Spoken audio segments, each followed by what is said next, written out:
혹시 솔로와 커플의 다른 점을 알고 계십니까? 인터넷을 우연히 서핑하다가 재미있는 글을 발견을 했어요. 솔로와 커플의 다른 점에서 나와 있더라고요. 커플은 휴대폰으로 서로 연락하기 바쁘지만 솔로는 휴대폰을 게임하기에 바쁘다. 커플은 카카오톡 배경에 애인 사진을 올리지만 솔로는 별다른 게 없다. 커플은 통화와 카톡으로 밤을 새우지만 솔로는 자기 휴대폰이 제대로 작동하는지를 한 번씩 쳐다본다. 커플은 내일을 기약하며 잠이 들지만 솔로는 늘 잔다. 커플은 뭘 해줄까 고민하지만 솔로는 뭘 먹을까 고민한다. 커플은 만난 지 며칠이 됐는지 계산하지만 솔로는 천장에 같은 무늬가 몇 개 있는지를 세어본다. 커플은 상대방이 뭐하고 있을까 항상 궁금하지만 솔로는 난 뭐하는 사람인지를 가장 궁금해한다 라고 인터넷에 나와 있는 이야기를 보았습니다. 솔로와 커플이 어떻게 보면 한눈에 확인이 되시나요? 이렇게 이야기만 들어도 솔로는 이렇고 커플은 이렇구나 라는 걸 우리는 알게 되는 것입니다. 만약 솔로와 커플을 다른 그림 찾기라는 것에 한 쌍으로 넣어둔다면 아마도 쉽게 찾을 수 있을 것입니다. 그런데 이와 달리요, 일란성 쌍둥이처럼 웬만하면 둘을 구별하기 힘든 경우도 있습니다. 아주 자세히 들여다봐야 겨우 알아차릴 정도로 서로 닮은 것이죠. 그렇다면 이제 세상적인 것 말고 우리 그리스도인들을 세상 사람들과 함께 다른 그림 찾기에 대입해 본다면 과연 어떨까요? 정말 우리가 진짜 그리스도인으로서 세상 사람들과 다른 그림 찾기 하는 데 있어서 되게 빨리 다른 그림 찾기가 찾아질까? 아니면 정말 난이도가 높은 다른 그림 찾기처럼 세상 사람들과 진짜 그리스도인들 찾기가 어려울까? 진짜 그리스도인들이라면 우리는 세상 사람들과는 확연히 달라야 될 것입니다. 오늘 본문이 바로 그에 대한 이야기를 해주고 있습니다. 그래서 오늘 본문을 우리가 세 가지로 조금 살펴보고자 해요. 첫 번째로 주를 쫓아가는 참된 제자로서 진짜 그리스도인들은 과연 뭐가 달라야 되냐? 오늘 화면에 나와 있다시피 첫 번째로 뭐가 달라야 돼요? 예배가 달라야 된다는 거예요. 예배가.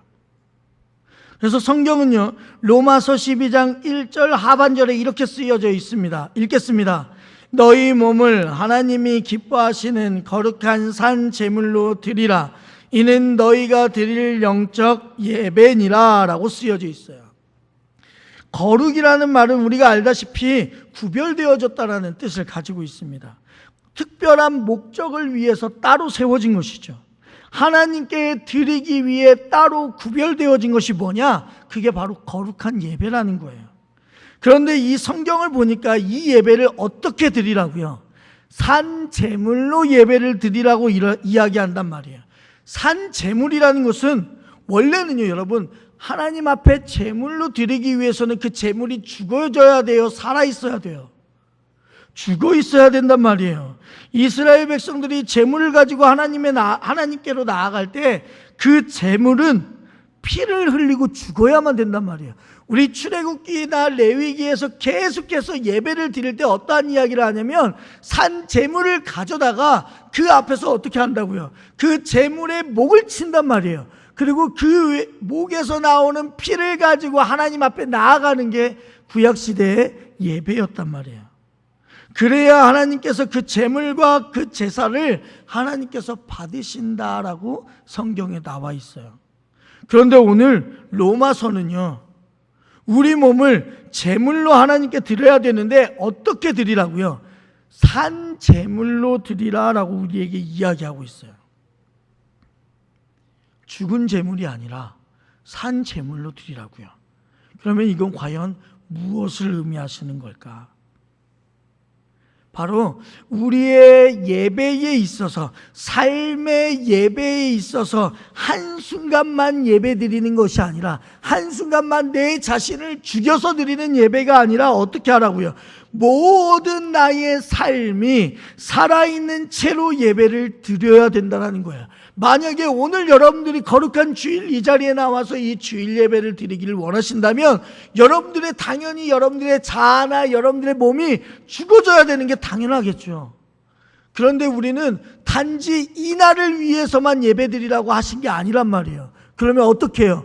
매일매일의 삶이 모든 순간순간마다 1분 1초가 온전히 하나님께 드려지는 예배로 드려야 된단 말이에요. 그러면 어느 한순간에 나의 몸이 죽으면 돼요, 안 돼요?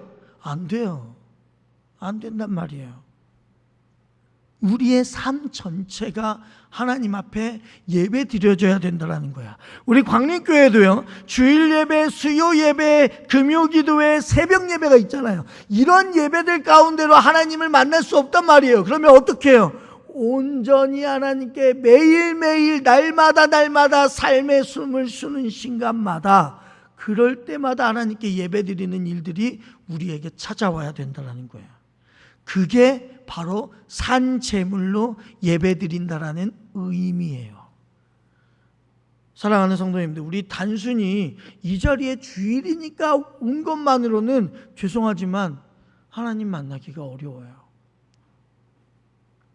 공부하는 것도 생각해 보십시오. 어떠한 시험을 보는 데 있어서 단 한순간, 하루, 일주일의 하루를 하나님께 드림으로 인하여서 시험 보면 그 시험이 잘 맞을까요? 제 생각에는 그렇지 않아요. 그 시험 공부를 하기 위해서요, 평생을 준비한다니까요. 생각해 보세요. 수능 시험 준비하기 위해서요, 초등학교 때부터 시작해서요, 중학교, 고등학교 때까지 엄청나게 공부한단 말이에요. 그리고 나서 결실을 맺는 게 그 수능 시험 아니겠어요? 우리의 예배도 마찬가지예요. 이 예배를 드리고 온전히 하나님께서 맡겨주신 우리 각 처소로 돌아간다. 정말 그 예배가 은혜 가운데 뜨거워져서 그 예배를 가진 감동으로 인하여서 우리가 그 예배의 삶을 살면 얼마나 좋겠어요. 하지만 우리 사람이라는 존재가 그러던가요? 죄송한 표현이지만 여기에 계신 분들 중에 우리 예배가 끝났습니다 하고 축도로 끝나고 저 뒤에 있는 문을 나가면 과연 제가 여러분들 앞에 하나님의 말씀을 전해드린 것 얼마나 기억하실 것 같으세요? 차 타고 집에 도착하면요, 제목도 기억 안 날걸요? 마음속으로 대답해 보세요. 혹시 실질적으로 대답했다가 좀 그러면 안 되니까, 혹시 제가 지난주에 한 설교의 제목이 뭘까요? 네, 아마 마음속으로 대답하신 분들만 알고 계실 거예요. 그죠? 네. 왜 이러한 현상이 일어나냐면 우리가 매일매일을 삶으로 예배를 드리지 않기 때문에 그래요. 그냥 단순히 우리는 이 주일 예배만 드리면 된다라는 생각 하나 때문에 그렇단 말이에요. 그러니까 우리는 지난 주일에 무슨 말씀을 했는지조차도 생각이 안 나요. 인터넷에 유튜브 찾아보면 매 주일마다 우리 김동호 집사님께서 제 설교를 편집해가지고 유튜브에 올리는데도 불구하고 쳐다보지 않으니까요. 바라보지 않으니까요. 생각나지 않는 거예요. 그렇다면 그게 무슨 말이냐? 내가 주일날 하나님께 아멘으로 대답했지만 그 아멘으로 대답한 삶이요, 우리의 모든 순간순간 가운데 나오지 않는다라는 거예요. 그 삶으로 살아보려고 노력하지 않는다라는 거예요. 그러니 예수님을 만나고 싶어도 만날 수가 없어요. 그래서 이 구절을요, 성경에서는 메시지 성경은 어떻게 이야기하냐면 이렇게 얘기합니다. 읽어볼까요? 여러분의 매일의 삶, 일상의 삶, 자고 먹고 일하고 노는 모든 삶을 하나님께 헌물로 드리십시오. 이게 메시지 성경에서 나오는 대답이에요. 즉 여러분들의 매일매일 산 재물을 어떻게 드려야 되냐? 매일매일 숨쉬는, 자고 먹고 일하고 노는 모든 삶이 바로 예배로 드려져야 된다는 거예요. 그러면 어떻게 된다고요? 영적 예배가 된다고요. 영적 예배라는 것은요, 내가 은혜 받았어, 하나님 저 오늘 예배를 통해서 은혜 받았습니다 하는 예배가 영적인 예배가 아니에요. 그러면 누가 드려져야 되는 영적 예배인데요? 하나님이 고개를 끄덕여지는 예배가 영적 예배예요. 영적 예배는요, 주체가 나가 아니에요. 하나님께서 받으시기 좋은 예배여야지. 하나님은 그러면 어떠한 예배를 받기를 원하시고 계실까요? 매일매일 하나님의 이름을 부르며 예배드리는 삶을 원하시는 거예요. 그냥 일주일만 달랑 왔다가.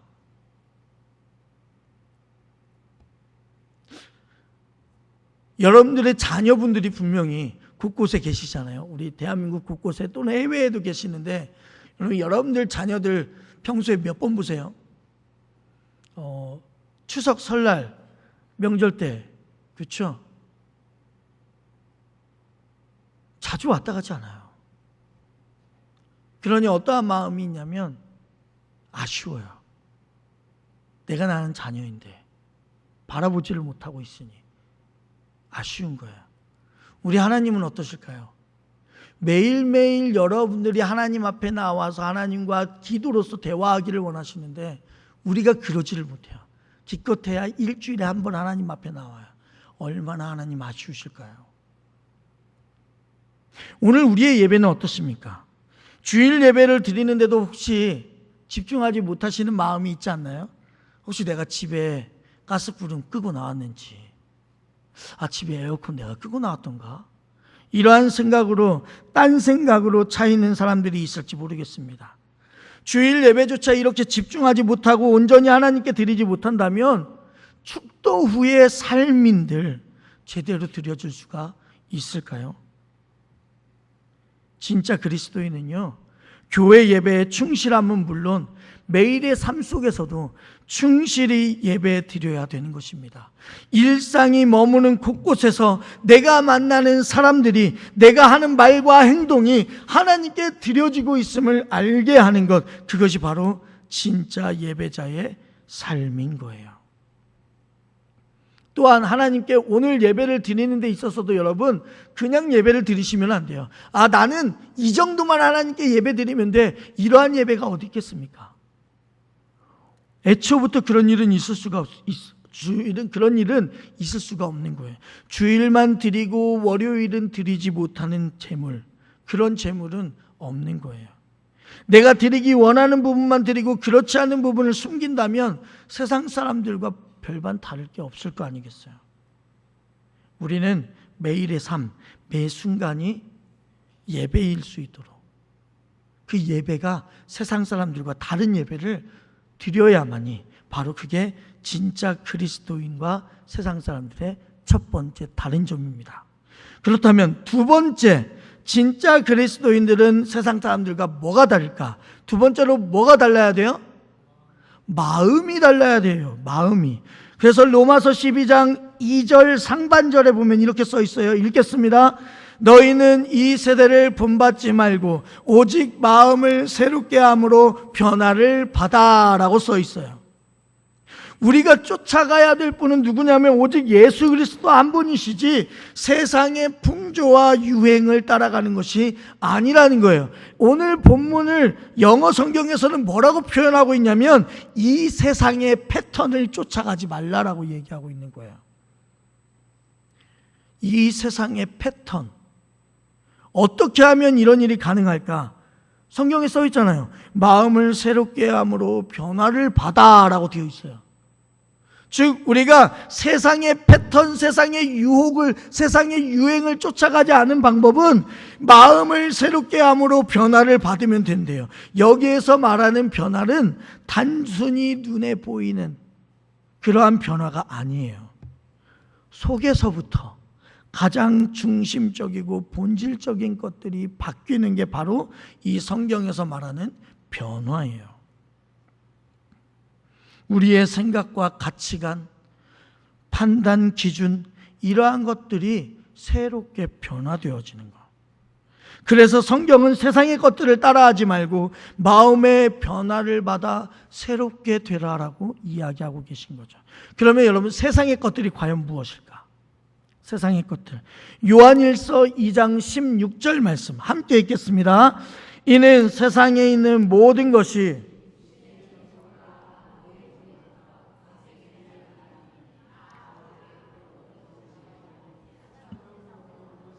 아멘. 성경은 세상이 중요하게 여기는 가치관 세 가지를 이야기하고 있어요. 육신의 정욕, 안목의 정욕, 이생의 자랑. 육신의 정욕이라는 것은요, 육체의 쾌락을 추구하는 걸 말해요. 내가 원하는 것을 하도록 만드는 거. 그러면 안목의 정욕은요, 눈으로 욕심을 가지고 있는 걸 말해요. 이에 따라 눈에 보이는 것은 다 갖고 싶은 마음. 저것 내가 갖고 싶어. 저것도 내가 갖고 싶어. 그러다 보니 내 몸이 어떻게 되는 거예요? 눈이 보이는 대로 따라가는 거예요. 여러분들이 인터넷 쇼핑이나 홈쇼핑을 바라보면서 늘 가지는 생각 있잖아요. 나는 그냥 바라보는 거야 라고 생각하잖아요. 여러분, 신기하게도요, 검색하는 즉시 사는 것과 똑같은 거예요. 홈쇼핑 보고 저거 괜찮겠다 하는 즉시 나도 모르게 전화기를 들고 주문하고 있는 것과 똑같은 거예요. 이게 바로 안목의 정욕. 그러면 마지막으로 이생의 자랑은요, 자기의 중심적인 성향을 의미하는 거예요. 더 크고 더 훌륭하고 더 멋있고 더 풍성하게 보이고 싶은 내 자랑, 내 교만의 씨앗이 바로 이거란 말이에요. 예전에 어떤 목사님과 이런 이야기를 나눈 적이 있었어요. 어떤 목사님이 대학 다닐 때 일이었대요. 지금은 우리 휴대폰이 너무나도 작고 귀엽고 깜찍하게 나와 있는 휴대폰들이 참 많죠. 근데 그 목사님 시절에는 휴대폰을 갖기란 꿈 같은 이야기였대요. 카폰이라는 거 혹시 알고 계세요? 네. 카폰이 예전에 군대에서 쓰는 것만큼 무전기만 할 정도로 정말 큰 카폰이 있었거든요. 그마저도 정말 비쌌던 시대였대요. 어느 날 목사님이 기숙사에서 짐을 정리해서 이사하던 날에 자기 차인 티코에 모든 자동차 짐을 싣고 도로를 달렸대요. 그러다가 멈춤 신호가 있기에 그 도로 표지판을 보고 멈췄는데 바로 옆 차선에 정말 멋진 외제 승용차가 멈춰 있더래요. 그 차의 운전자가 갑자기 그 목사님의 티코차 옆에 서자마자 차 문을 내리고 카폰을 들고 통화를 하더라는 거예요.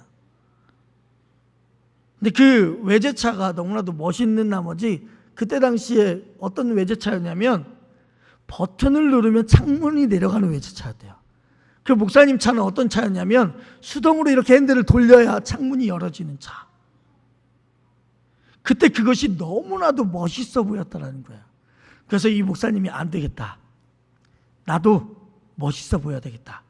그래서 옆에 있는 분한테 내가 버튼을 누를 척을 할 테니까 자동차 문이 자연스럽게 열리도록 연출을 해달라. 그래서 버튼을 누르니까 옆에서 정말 자연스럽게 이렇게 돌리고 있더래요. 그러면서 뒷좌석을 보니까 집 무선전화기 있잖아요. 집 무선전화기가 그 옆에 있더래요. 그래서 무선전화기를 목사님이 들고 전화도 오지 않았는데 전화하는 것처럼 나야 별일 없었지? 라고 하면서 전화통화하는 척을 했더라는 거예요. 그러자 옆차에 계시던 외제차 운전자분이 그냥 그런갑다 하고 반갑게 눈인사하며 신호가 꺼지고 이제 달려나갔다라는 이야기예요. 근데 그때 목사님이요, 그 외제차 옆에서 창문이 수동이지만 자동으로 내려가는 것과 집 무선전화기를 들고 카폰인 것처럼 행동했을 때 그때 올라오는 내 마음의 쾌감이요, 그렇게 너무 좋았더라는 거야. 한낱 스쳐 지나가는 사람에게조차 폼잡는 스스로를 보면서 너무나도 기뻐했다는 거죠. 그런데 집에 와서 생각해 보니까 멘붕이 오더래요. 인간이란 얼마나 자신에 대한 민감한 존재인가.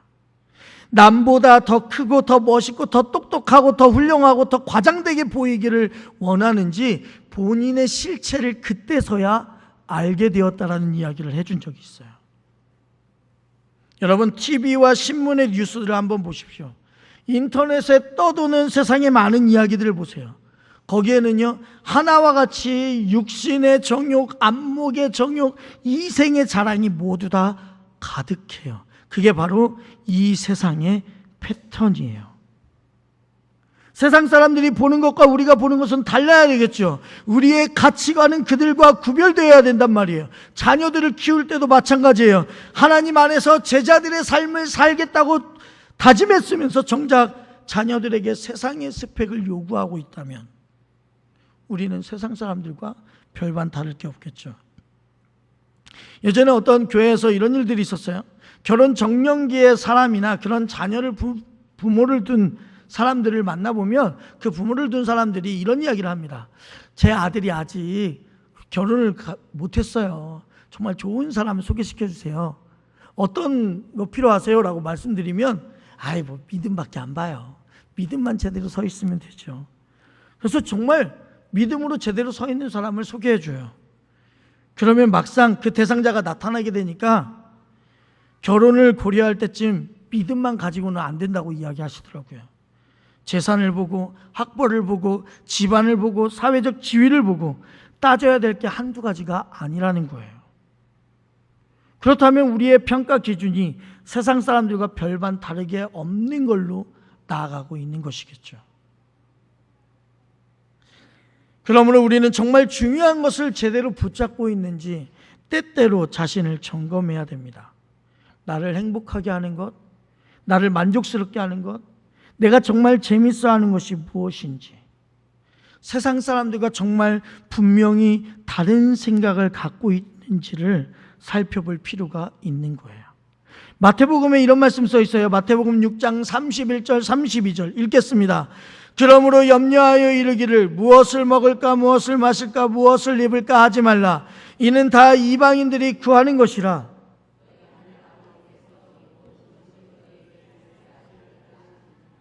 아멘.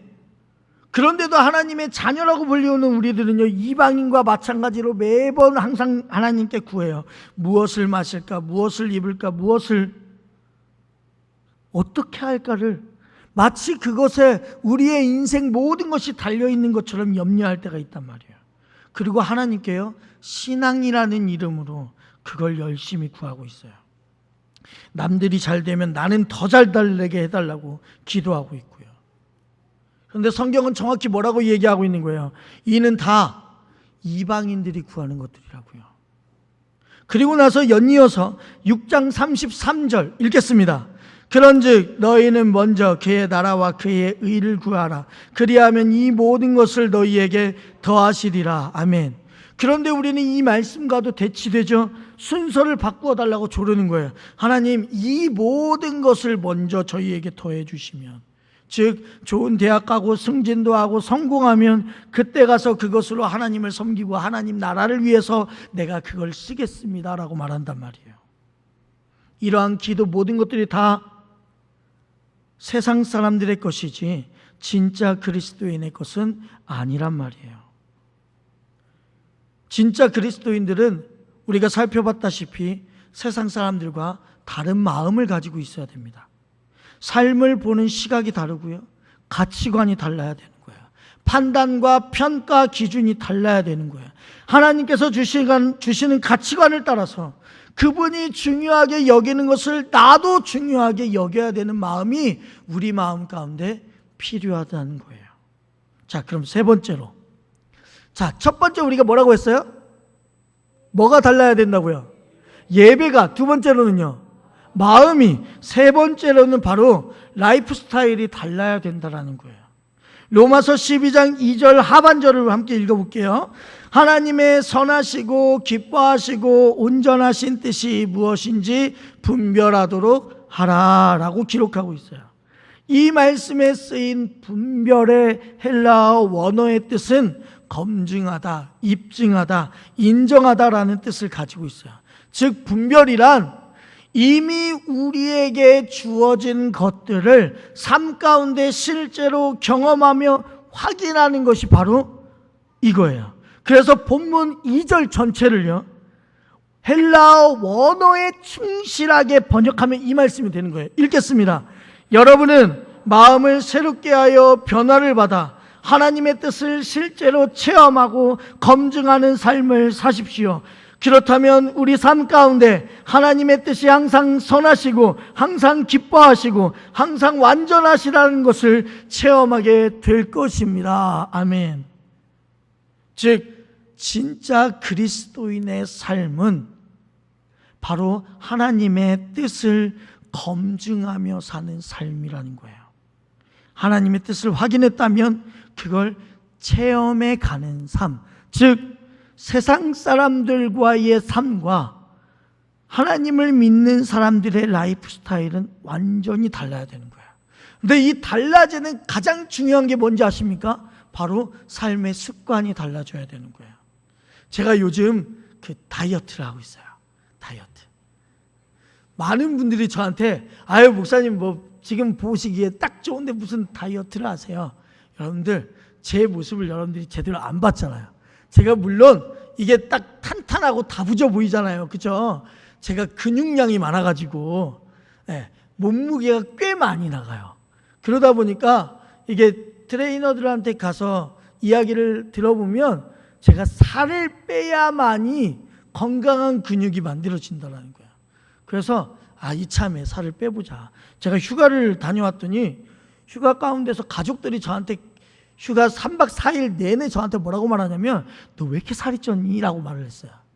그러니까 그 말을 듣자마자 저는 아무렇지도 않게 생각했거든요. 근데 저와 같이 살고 있던 제 아내는 가만히 있지를 못하나 봐요. 제 아내가 저를 어느 날 끌고 가더니 이 교회 앞에 있는 헬스장을 바로 가서 끊어줬어요. 헬스장을. 안 되겠다고. 이래서는 안 되겠다고. 건강해야지 안 그러면 훅 갈 것 같다고. 그래서 이제 2주 됐거든요. 2주. 새벽 예배 끝나고 1시간 반 정도를 열심히 나름 운동하고 있어요. 그리고 나름 열심히 먹는 것도 자제하고 있어요. 제가 원래는요, 제 본색을 드러내면 저는 김동호 집사님만큼 먹을 수 있어요. 정말 그 정도 먹을 수 있어요. 그런데 제가 나름 참는 거예요. 살 빼려고. 그러니 여러분들 제 앞에 이제 앞으로 뭔가 맛있는 걸 주실 때 일부러 조금만 주십시오. 일부러. 저의 살 빼는 걸 여러분들이 도와주셔야 돼요. 근데 제가 왜 이 다이어트 이야기를 하냐면 다이어트는요 그냥 단순히 운동과 식단만으로 할 수 있는 게 아니에요. 뭐가 돼야 되냐면 내 스타일이 바뀌어져야 돼요. 평소에 먹는 것, 제가 육류 위주로 먹거든요. 제가 고기를 먹으면 절대 쌈 안 싸 먹습니다. 왜요? 고기의 맛을 제대로 느끼지 못하잖아요.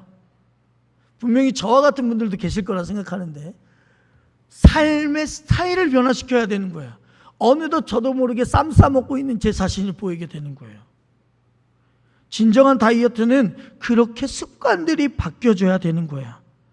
우리의 삶도 마찬가지예요. 하나님께서 마음을 새롭게 함으로 변화를 받아 하나님이 선하시고 기뻐하시고 온전하실 뜻이 무엇인지 분별하라고 하셨잖아요. 그러면 그 모든 것이 뭐냐면 하나님의 말씀대로 살면서 그 효과를 검증해 보라는 거예요. 그 효과를 검증해 보려면 뭐가 필요하냐? 여러분들 효과가 좋은지 안 좋은지 알려면 뭐가 필요해요? 그걸 사용해 봐야죠. 그렇죠?